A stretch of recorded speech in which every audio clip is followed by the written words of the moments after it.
Recently, a young lady was attacked in Chester.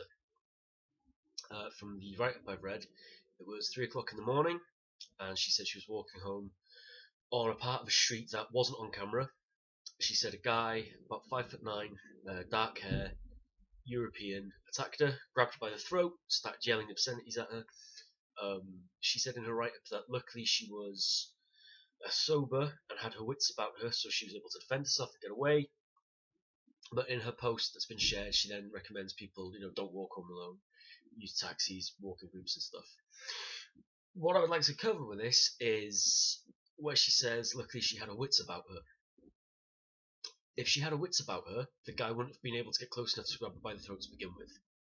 So our bird is based off awareness, avoidance, aggression.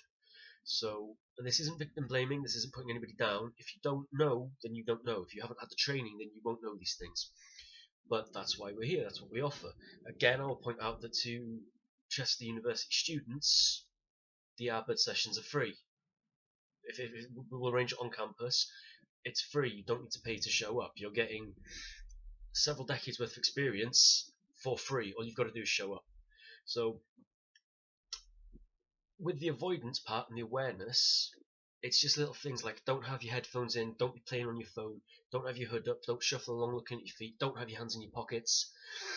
Be aware of everything around you. Get in the habit of looking over your shoulder every couple hundred yards, if not less than that. And just be aware of everything going on. If I'm walking anywhere, I'm never so switched off that anyone gets close enough to me that they can put their hand on my throat. I never ever switched off that someone can get close enough to me that they can grab any part of me at all. That's why we utilize the fence, keeps distance. The idea that that you're on a part of a street that you know is off camera, find another way. If you can't avoid it, be very aware when you go through these areas. Obviously, as I've mentioned previously with things, don't use the underground walkway system because you're out of sight, no one can hear you, and no one, the police don't do sweeps under there to check every now and then what's going on. So it's perfect for an ambush attack. Walk in a group. If you can't get a taxi should be the first and foremost. Use a reputable taxi firm. If you can't get a taxi, walk as a group. If you can't walk as a group, wait for a taxi. No matter where it is you're coming out of, if it's a late night venue type place, the bouncers have a duty of care where if you say, excuse me, do you mind just standing there and keeping an eye on me while I wait for a taxi? Legally they have to. It's the duty of care where they must watch, because you're a patron leaving their venue, your safety is part of what they're there for. So don't be afraid of doing that. Don't be afraid of approaching bouncers. Don't be afraid of approaching security guards. Don't be afraid of approaching the police. And if the police go, oh sorry, it's nothing to say, no, it is. You need to my safety is paramount here.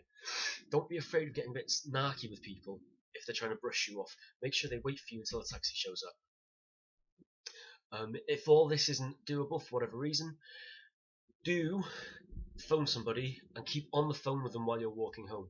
There's one school of thought with really stupid self-defense that if you're on the phone, you're switched off to your surroundings. The problem with that is it's a different type of setup. So if you're just walking about doing your day-to-day shopping and you've got your phone on, then yes, then you're going to be switched off to what's going on and you're not going to be paying attention. In this particular instance, you're on the phone specifically because you're alert to being attacked, you're alert to the dangers. So when you've got your phone on, you're not then just idly chatting about absolute nonsense. You're talking to the person because you're hyper alert that you want to get home. So if someone does start to approach you, you're already aware of it and you should be giving a description as discreet as you can to the person on the other end of the phone. It's also worth, if you are going to do this with the phone, keep mentioning what street you're on. A lot of people just get on the phone and they just walk and blah blah blah blah blah. If something was to happen to you, the person on the other end of the phone needs to know where you are when that happened, so that they know where to send the police to and the police know where to start an investigation from. So keep in mind when you're walking home, if you do know the names of the streets. If you don't know the name of the streets, as most of us in honesty don't, name what shop you're going past, name what pub you're going past, name any sort of landmark or statue, just so that if something should happen to you, and hopefully it won't, but if something should happen to you, there's something where we can direct attention to get to you. So this is just a brief video going over some things. I will be reposting the older videos about general safety tips. There's probably going to be I mean, there's been 2 attacks recently, so there's probably going to be another self-defense summoner that I'm going to hold for this Chester students. We're going to try and get that set up as quickly as possible. Obviously, I will let everybody know through here as soon as that gets set up. But if you have any questions, any queries, anything, if you see a self-defense video online and you're not sure if it will work or not, get in touch with me.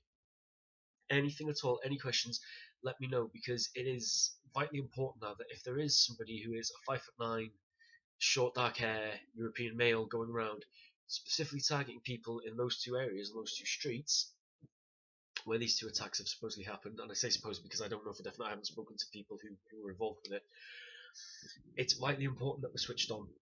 So even if just for the foreseeable future, remain switched on. It's awareness, avoidance. These are the 2 keys. If something doesn't seem right, if something doesn't feel right in your gut, avoid it. Don't worry about offending people. Don't worry about insulting people. If it doesn't feel right, avoid it completely. Any questions, comments, suggestions, they're more than welcome. The links to the website and the Facebook group will be in the description. And until then, stay safe.